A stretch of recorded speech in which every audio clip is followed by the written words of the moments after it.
Mə'munun sarayı insanlarla doludur.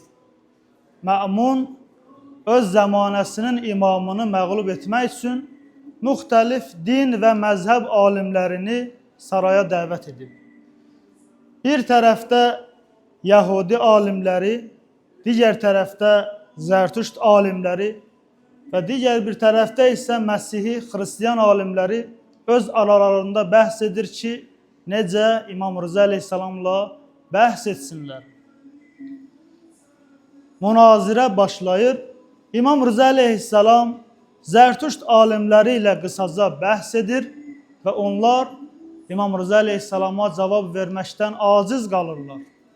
Sonra isə Yahudilərin böyük alimi Rəhsul Calutla münazirə bəhs edir və İmam Rıza əleyhissalam onları qane edir.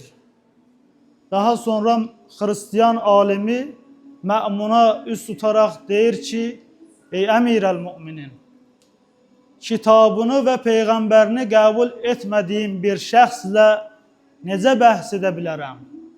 Bu zaman İmam Rıza əleyhissalam Xristiyan alimlərinə üst tutaraq buyurur ki, əgər sizin kitabınızdan dəlil gətirərəmsə onu qəbul edərsinizmi? Xristiyan alimi, bəli, əgər zərərimə olsa belə, mən onu qəbul edərəm. Bu zaman İmam Rıza əleyhissalam İncilin 3-cü hissəsini oxuyur və Həzrəti Peyğəmbərin isminə yetişir.